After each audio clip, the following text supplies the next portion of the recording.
Then there's the taking action part. And that's where everyone stops, right? They just take action.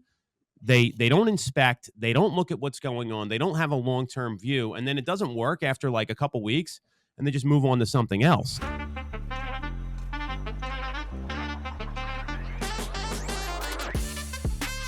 If you are not getting educated about housing market conditions as an attorney, a mortgage finance professional, you're entitled, you're an accountant, or clearly a real estate agent, you're doing yourself and your client base a disservice.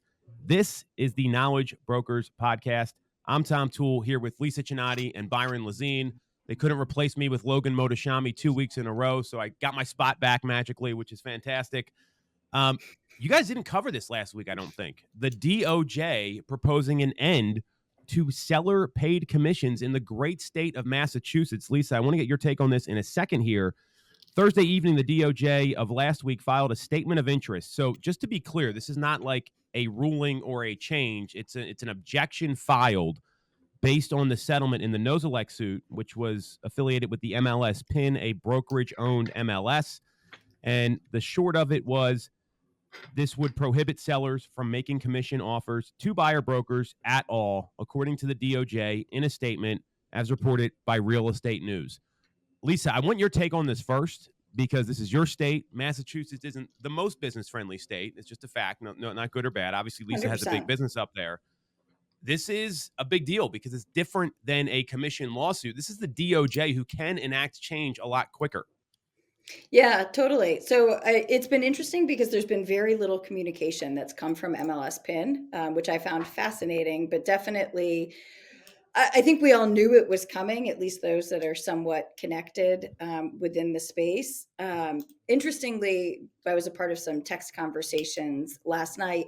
We've had offers of zero buyer agency commission for several months now, so it's not a brand new change. And I think on the pod, we've even been kind of talking about it with some of the things that agents should be doing. So we've been enacting those for the past couple of months. I think it's just a matter of time. And I think we've all just got to be super ready to adjust and adapt. I don't think that in my mind's eye, I don't think there's any way things remain status quo. I think change is coming. It's time to really kind of admit it. Timeline, I wouldn't be surprised if we see something start to shake out in the next 30 days. That might be a little bit on the quicker side, but I can see MLS PIN was one of the first to settle, to try to settle the case when it was originally filed before Burnett and Sitzer, anything happened there. So my gut says MLS PIN is going to want to try to move things forward and kind of remove some of the uncertainty that's kind of shaking out there right now. When you say the next 30 days, you don't mean DOJ decision is going to... No, but I think we're going to see MLS PIN start to make some changes. And the full extent of what those changes are or will be, I think I'm a little bit gray on still. But I do think, I just kind of listening to what's going on with some of our conversations and even marketing coming from across the country. I think agents are starting to adapt to it in strong ways. I think, we're seeing marketing come out around all of it. In mass, we got the postcards. I know they're kind of dropping state by state, but we got the postcards. I know you did too, Tom, kind of going out to all homeowners. One. Okay. Don't count me out like you guys count me out on those mastermind calls. I also, I got a postcard. You can thank Tom Ferry for that one because he sent the invite. And so, somebody got an email. Somebody sent me an email that they received. So they're sending it in multiple ways. Let us know in the comments if you got one. But go ahead, Lisa. So, I think with all of that coming out, we're definitely starting to hear it from consumers.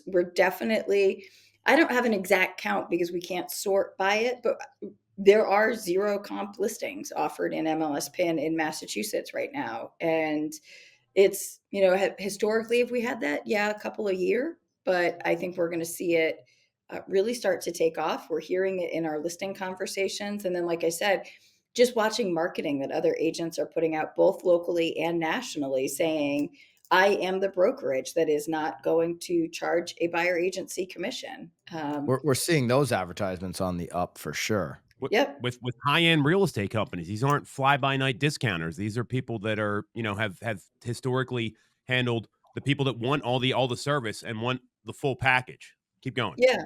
Well, and I think that I think that that's kind of indicative of where we're going to go. And I think it's just super important that we all start to understand what that looks like, come up with strategies and marketing plans and that kind of stuff for the listing side, right? I think it is going to be the day where sellers are going to choose to pay for the services. I think sellers are going to want the services. I don't think seller commissions are going to totally go away, but I think we're Oh, going to not in any case. Yeah.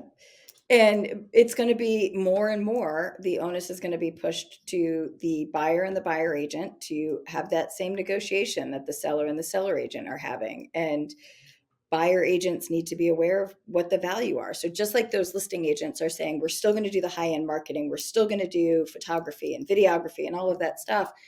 I think buyer agents just need to start thinking about, it's not just you're going to call me when you want to see a house, but what are buyer agents going to do as their value? Are they going to be circle prospecting? Are they going to be looking for off-market opportunities? It's not just going to be their ability to write an offer anymore. And I think it's super important that agents start to embrace that. Are they going to be white glove service that educates them not just on the property at hand, Mhm. but all of the factors? What's the neighborhood like? What's the community like? What are the introductions to the local leaders and to the vendor list? There's all these different things that a great buyer agent can do if they're really trying to add that type of value. Yeah, I think the interesting thing with the advertising that we're seeing for some of the listing side is saying uh, buyers can come direct and there is no additional commission. And I think that that's going to be an interesting thing as we navigate what does it look like with dual agency. And I know the three of us all have strong feelings about dual agency. Um, I have strong feelings, but I also have concerns as somebody who pays for errors and omissions insurance and deals with the ramifications personally of deals that go slightly sideways. And I'm okay with the messaging that, we're going to deliver high service, that we're not going to necessarily compensate a buyer agent. I think we need to tread lightly on come direct and there's no additional cost, because I think it's going to end up with some issues longer term with the dual agency kind of that just becomes a result of that. We know that in 2024, your business operations will be more important than ever. Once I figured this out, my business was able to scale and take off. See, generating leads is one thing, but getting that deal across the finish line while keeping everyone happy is another story. Enter Mosaic, everything you need once a lead becomes a client. Mosaic picks up where CRMs leave off to streamline the client experience and maximize your productivity. It's the operating platform that gives agents and teams everything they need to stay organized and proactive throughout the entire transaction process and beyond. Transaction management, forms, AI-powered collaborative search, client retention capabilities, and advanced analytics for your business. In other words, you can use Mosaic to create a powerful flywheel for your business. It will help you close every deal, boost your profitability, and generate more repeat and referral business. If you need a better way to run your business, check out the link below and learn how Mosaic can help you today. Well, and have you ever gotten like the call, Lisa? I'm sure we all have. Like, hey, I'm calling you as the listing agent because I know I can get a better deal, right? You hear that a Yeah. lot from buyers. And historically, and this isn't always the case, historically, I find those people, they push the envelope and they go right to the line, and they almost try to compromise your confidentiality and fiduciary responsibilities to the listing agent. And they're asking questions that you wouldn't answer for another agent. So I think you got to be really careful there, because the people that do that are doing that for a reason. And, everyone's trying to get an edge. It's a competitive market. I get that. But historically, let's look pre-2020, the consumers that would call and make those phone calls, I found them typically extraordinarily difficult to deal with and difficult to get to the closing table. And Right. that's what sellers could be opening themselves up to. I think it's that, and it's also I also go back to, where does the fiduciary responsibility lie? And I think that that's an important one.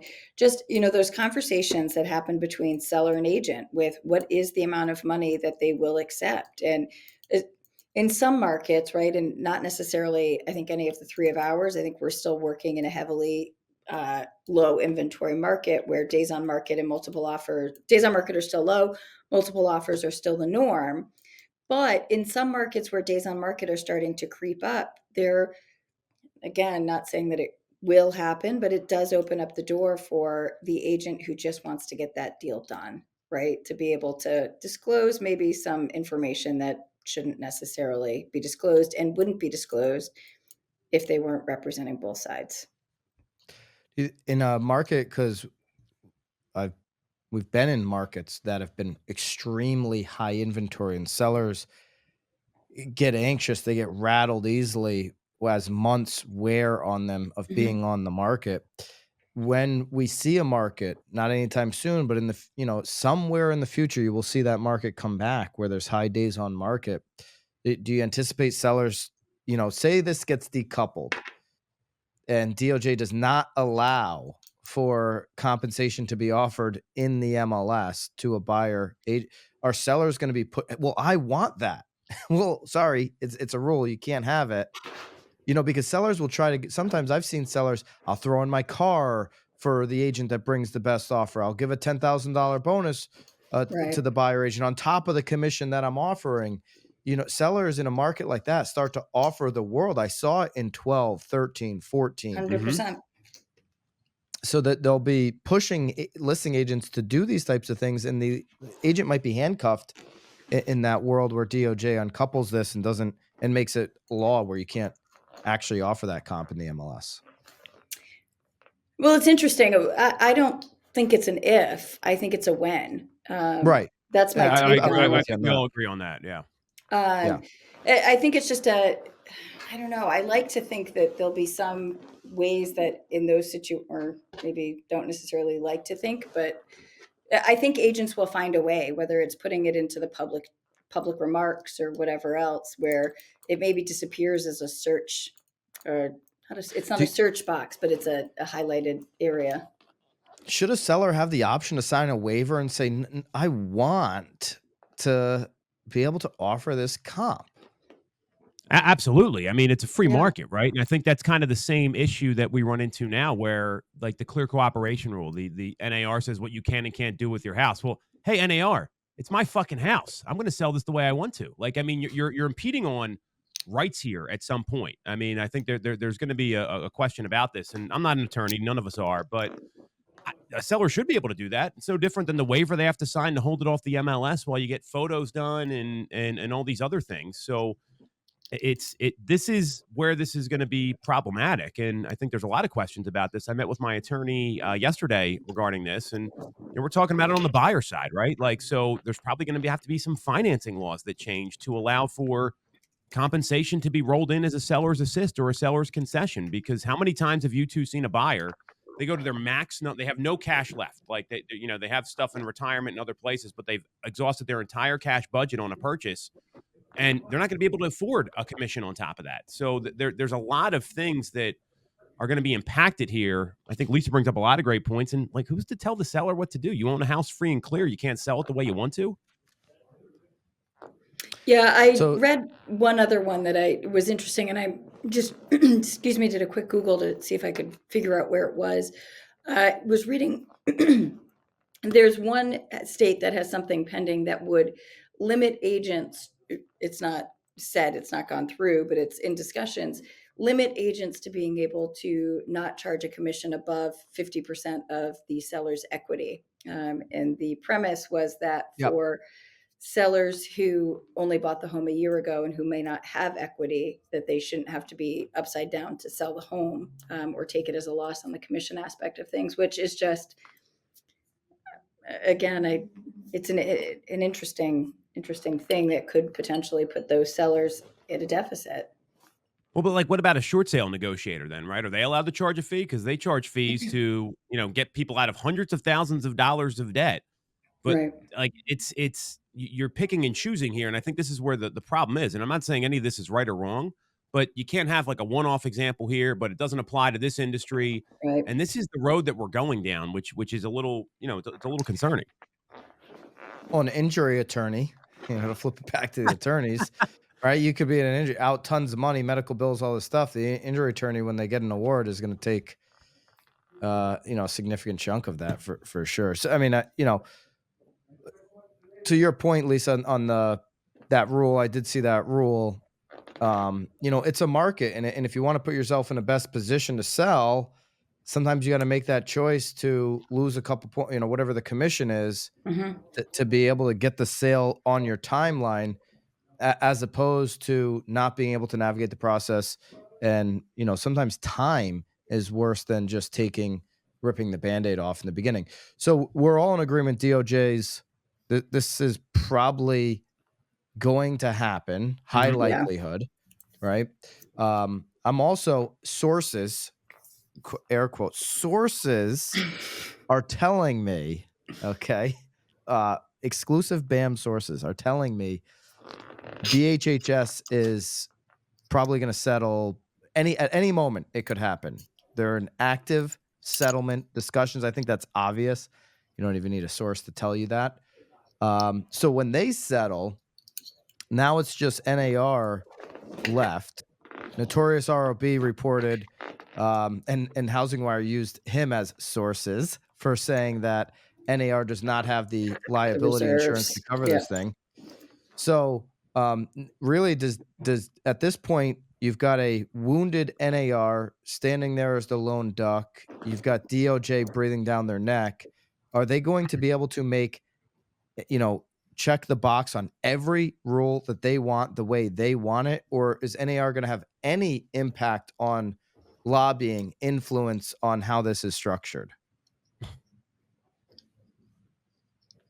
So sources tell me, Byron, that all these companies, and this is actually very real.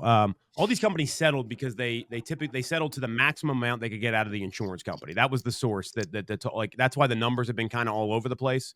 Michael Ketchmark actually came out and said we got as much as we could from each of these companies. Yeah. Yeah. So it's And it's why based on Berkshire is insurance taking limits. longer, because they think, Uncle Warren's going to come bail them out with a bigger number. But go on. So sources tell me that's why they settled. I read this. Excuse me. I read this article. Did they really only have $1 million of maximum coverage? Like, is that even possible for the NAR? I mean, that's ridiculous to me. That seems ridiculous. I mean, can't imagine. This is it. This is on BAM. So in Munchow, whoever that is, the NAR's Deputy General Counsel and Vice President of Legal Affairs, confirmed that for lawsuits challenging cooperative compensation practices on the MLS, NAR has reached our maximum coverage limit of $1 million under NAR's primary policy. Yeah, $1 I million can't bucks? imagine that was a good decision by anybody. But they never thought anything would really happen to where their place is. Yeah, neither did So- Blockbuster Video, and look what happened to them. I mean, like, give me a break. Well, on the Blockbuster thing, and this might be a good segue into, Remax shaking things up from the CEO level. Not saying Remax is. I'm just saying, I think some of these big brokerages, to Ryan Serhant's point, when I sat down and did a pod with him, are going to have a much harder time retraining, 100,000 plus agents, or getting, if you have 100,000 agents, you got 50,000 that are dead weight, getting, large numbers of agents like that to level up. And you're going to have, smaller powerful teams, boutique brokerages, independents like Lisa, that are going to have the upper hand to move their speedboat around these slow, lethargic cruise ships and make the moves necessary to be in position. Nick Bailey just announced yesterday, Remax announces that he's departing. Amy Lessinger, Tom, is that how you say it? Lessinger? I learned her name yesterday, so You just yeah, learned her that's name. who it is. Yes, Tom's a Remax agent, so we're gonna make him, Sure. react to this. She's promoted to president. Nick Bailey's out. I've spent time with Nick Bailey. Tom, you and I have done a Yes. pod 2 years ago with Nick at the Swanepoel Summit. I did another pod one-on-one with him last year. You can find both of those on NowBAM YouTube channel. I think he's one of the most brilliant operators in our space. First of all, he's one of the best spokespeople in terms of listening to him in the industry. Mhm. He's been an agent, so he's like a Gino, where he's been on the ground floor. He's worked his way up. He's charismatic. He's got good insights, and he's out seemingly just because of a leadership change. Tom, what's the feeling at Remax? Are you shell shocked? Kleenex. What's involved here? So I was surprised. I got an email at 4:19 yesterday that said, "Hey, he's out." And these other people that are stepping up, Amy Lessinger, there's Abby Lee, who we've known for a while. She's been with the company for a while. My father's one of the original broker owners, just to give everyone some perspective. So that's back in the mid 1980s. I liked Nick a lot. I thought he was dynamic. I thought he was the leader that the company needed, breaking away from the the founder syndrome that a lot of companies have because Dave Liniger was running the show for so long. They tried it with Adam Contos. I don't think he resonated with a lot of people. Byron, you mentioned you and I met with Nick. I've had some conversations with him off the air, off pods or whatever else, and I was excited about Nick. Then all of a sudden, this changes, and it's like, hey, surprise! I'm getting texts from a couple people at our company like, hey, Nick Bailey's out. It's one of these things where they looked at Remax had taken a loss over the past 6 quarters. So I think this had a lot to do with financials more than anything else. I have said to Remax leadership, you guys know about this. This isn't anything new, that you might need to reimagine the brand a little bit and get a little more creative in attracting agents because Remax has seen some big people leave. Chris Lindahl comes to mind, right? Powerhouse agent. He went out on his own. They've kept people like Gary Ashton and for a while they were not team friendly until the last 4 or 5 years, which I think is a mistake, given the way the team landscape has changed. So I do think that that they were going in the right direction, but they changed. I mean, Nick Bailey's been in this seat for what, 2 years? It's most companies took a loss last year because it was one of the worst years for real estate ever. So I think that might be a little bit of a rash judgment. Dave, my view, Dave Lininger's still pulling the strings. I mean, I don't think he can let go when he's behind all these decisions. And Dave Liniger was quoted in the NowBAM piece. I am delighted to recognize Amy, Abby, and Susie for their accomplishments. They're exceptional leaders who have each played a meaningful role in our company's success by tirelessly promoting our strong brands and supporting our highly productive networks. To your point, though, Tom, if there's 6 consecutive quarters of losses that are mounting up, and this is where I'm like, okay, they settled. That was a big cash hit to Remax, obviously. I thought it was smart to settle, by the way. I liked the settlement as a Remax agent. They got it done early, and they've been focusing on selling houses, which everyone listening should be focused on instead of worrying about this stuff. Keep going. I would say that was a win for Nick Bailey to navigate to a settlement. But to your point, Dave Lininger, he may be looking at the 6 quarters of losses and be like, okay, do we have another 6 after paying the settlement of losses to survive, even though this is a 50-plus-year-old brand? That, to your point about Blockbuster, that may not matter when you have a high interest rate environment. You just paid out a big settlement. You're continuing to Here's what I want to ask both of you. Do you think a name as legendary as this, or a new name who has made huge movement, and borrowed, one of these big, powerful names, let's call it the top 5 here. Do you see one of them falling as we move forward through everything that's going on? Since April, we have uploaded new and sought-after courses, content, and tactical assets for your business into the BAMX platform.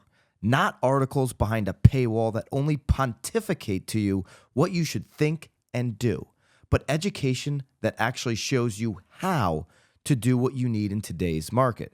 Every day, we continue to add more content into BAMX and our private Facebook community. Content that works, content that our members have exclusive access to daily. It's why over 1,500 of you and climbing have joined us in BAMX. It's also why tomorrow's price is guaranteed to be higher than today's. That's called inflation. Do not wait any longer. Use code Knowledge Brokers and join the thousands of agents taking their business to the next level today. Code Knowledge Brokers for 10% off. See you in BAMX. What do you think, Lisa? You're in the exact opposite spot here. Yeah. I believe indies are going to come out of this stronger than ever. I think that there's a lot to be said for independence. And I think the whole landscape is changing. That's my take on it. What does it mean exactly? I'm not 100% clear on it yet. I think that things are going to shake out a little bit more over the next 6 to 12 months, but I'm clear that I probably have a slight advantage in a bunch of different levels. It's interesting because I think size also matters. I think that there's something to be said for, I don't know, messy middle, but I don't even think I'm messy middle. I think I'm not small, right? But I'm not large. And I think that Well, there's something to be I said for think that. organizationally you'd be on the smaller side relative to a Mhm. Remax, right? So I think compared Without that's a what you're compared going to to the doubt. look at. global brands, yeah, compared to the global brands. Um, so I agree with you, Lisa. I think the independence, which when we're comparing to these, BHHS, Mhm. Remax, Realogy Anywhere, whatever, we're comparing to that Compass. Obviously, almost every indie in the country is going to be considered small, Right. right? So, and that's where I'm saying, like, one of these big names to me, somebody's not going to make it through here. And, you know, one of the big names that could emerge would be one of maybe these big portals. I think Zillow's in an interesting spot. With how their comp model is going to end up working out moving forward. Homes could be in a unique position. I think there's going to be a two-headed race there, and we'll see what that looks like. But I don't get the impression that one of these legendary brands, or brands that have been, a global brand or a national powerhouse brokerage, is going to use this or gain from this in a way that they are undeniably the apple of the business, that they're going to run away with the consumer's heart. I don't see that happening. I agree with you 100%. And one of the things that I always say in, be it a recruiting conversation or whatever, is consumers never choose a brand. A consumer chooses an agent. So I think that you're 100% correct there. I I agree long term. I don't know that all these big brands are there, but I don't know that there's any that are in enough trouble yet for it to be an imminent. How about that? Well, Lisa, you said it, right? And I think you look at, even just look at our three markets, right? There's some big brands that are stronger in some markets than others, right? And Mhm. that's because of the leadership at the local level. And really what I see happening here, and I tend to agree that I think the companies that have the ability to pivot to, zig and zag and move briskly instead of having to wait for the corporate approval, and can we do this, and do we have to run this up Right. the flagpole? Well, it's going to be too late. And the way this is moving, how fast, I mean, the DOJ came out of nowhere. A lot of people didn't expect that. This is happening very quickly now. Companies that can move, and I would put teams in this category. I mean, teams have the ability to do that in a lot of ways. It's the local leadership, right? Because, I mean, for every Remax that's, we have a strong Remax brand here. You go to other markets, that Remax doesn't even exist. Like, they don't have the right leadership there. That's just how it is. And so with that, it's going to be, how do you attract more leaders to these companies? And there's some brands here that have that they attract the same kind of agent over and over, that are maybe doing 3-4 deals a year, and that's just, and it's kind of like a running joke, and that's in every market. I would say, Yep. I think that that's pretty 100%. accurate. So it's going to be about the local leadership, because as great as Nick Bailey was, I mean, Byron, this happened. I look at it, I'm like, oh, great, new president in, how's that change my life, right? And how's that change my business plan? And it doesn't, because I know what I need to do every day. I know how we need to attack things. Now, if there's some corporate changes that happen, sure, but that's going to come down the pike later. It's not going to, it's like when a new president gets elected, nothing happens for the first year and a half anyway, and nothing typically happens because these people can't agree on anything. I think the other side of to your point on the leadership aspect, I think leadership is one part of it. I think the other side of it is just the ability to pivot an entire business for the agents. I look at the three of us and what we've done or been doing realistically for maybe the past 12 months, with a focus on listings, right? And it's such a big focus that involves lead gen. It's not just training, right? It's the training, it's the Mm-hmm. lead gen, it's all the different components that go into that. And I look, Accountability, inspection. I mean, there's a lot to it. yeah, yeah. And it's just, I'm clear that any company that doesn't have that level of focus on listings and isn't helping their agents attract listings is probably in a little bit of trouble financially over the next, let's say, 2025 and 2026. I think 2024 will kind of shake out with buyer agency relatively unchanged, right? I think we're all pretty clear that things are going to it's going to take a while for that impact to be far reaching. But I think if there's not a huge pivot to listings in 25 and 26 and to training agents to sell the value on the buyer side, it's going to be tough.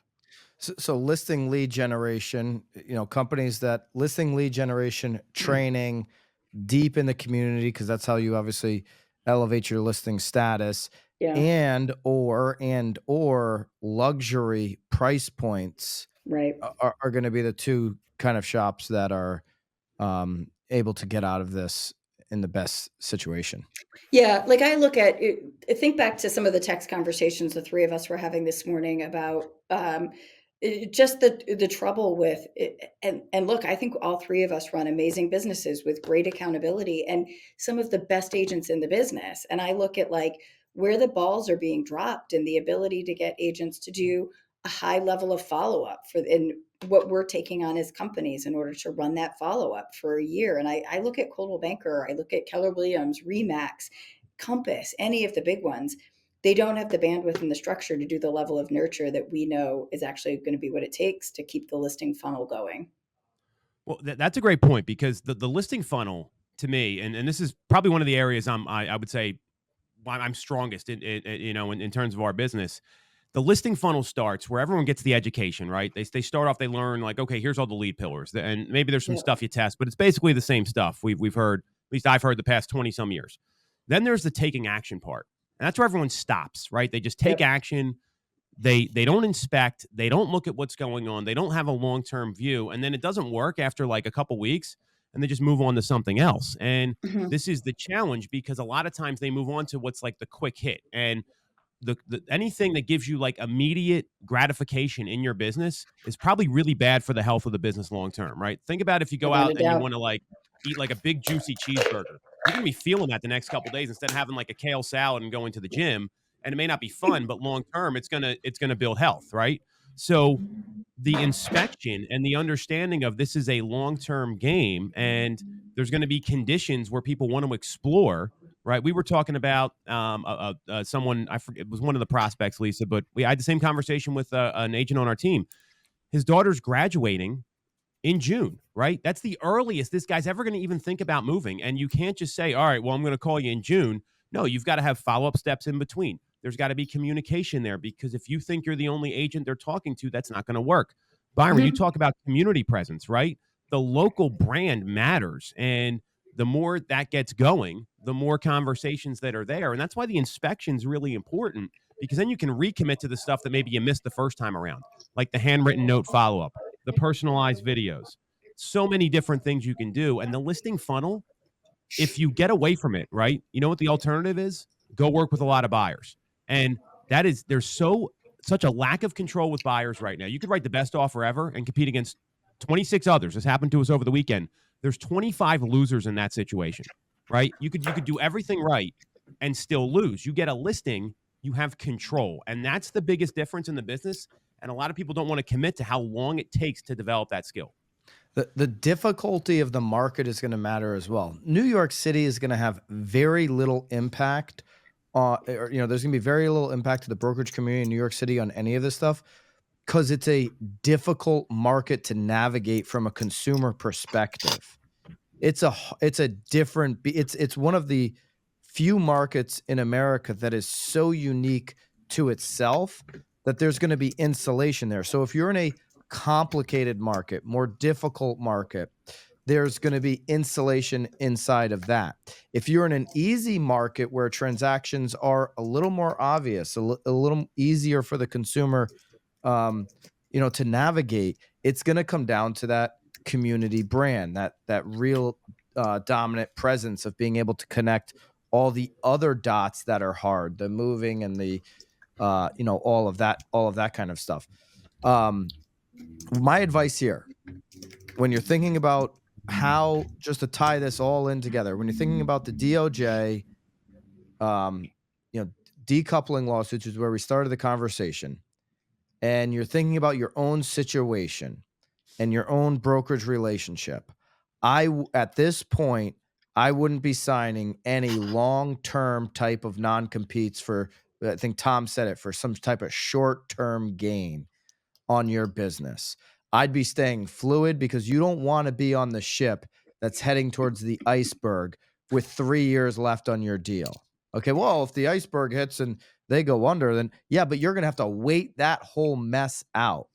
If you see the iceberg coming and there's one of these little speedboats pulling upside and you can jump off and get on it, you're going to want to be able to do it. You need to stay flexible as an independent contractor today to be able to navigate this. Well, think about these people that get locked up with these signing bonuses, right? It's a very heavy recruiting environment now. I mean, I've seen liens placed against houses. I've seen clawback language. I mean, it's very aggressive. And, as my view as a leader, it's our job to keep re-recruiting people all the time. So I have a hard time with those long-term agreements, and it's usually in place because of a lack of value. I was talking to one right now, and she's like, I got $5,000 I'd have to pay to Coldwell. I'm like, yeah, and I mean, what you're doing no business. I mean, just yeah, I mean, what it doesn't even make a difference, So these $5,000 that are holding people back from their future because they took $5,000 18 months ago from CB and they got 6 months left on the deal. It's like what you are thinking so backwards on your business plan. Well, closing one sale solves that. And if you get in the right environment that can show you how to go hunt, right? It's the old thing. You can be a gatherer or you can be a hunter, right? And if you get in an environment that shows you how to go out and do deals constantly, that's where, to me, the local leadership comes in and the listing training, like we talked about. It's such a no-brainer because if you it's like teaching someone how to fish, right? Like if you can teach someone how to list, like you're golden. Yeah. All right. What else we got? That's all you got, Tom. That's all we got. That's what Tom's got.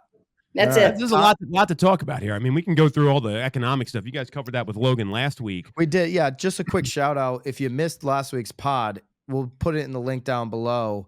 It's one of the best pods we've ever done, not just because Tom sat it out, but because Logan was so insightful. He shared so much in the pod, and I've gotten a bunch of great feedback from that. So I'd encourage you to go either listen a second time, or if you missed it, go and give that one a listen from last week with Logan Motoshami. He'll be back, Tom, so no worries. He wants to chat with you. I talked to him. I mean, I'm glad he was able. You got a replacement that was of my caliber for the pod. I think I've missed one other of these, and you got Logan Motoshami to fill in. Lisa just doesn't show up. We don't have her. We don't have a replacement for her, but Logan Motoshami batting backup. I'll take that. That's great. His hair was better than yours, though. Well, that's not hard. Mine's falling out. He's got an excellent mane of hair. I would love to have that. All right, there you go. We'll be back next week, right? Let's do it. All right, guys. See ya. Have a good weekend. Bye.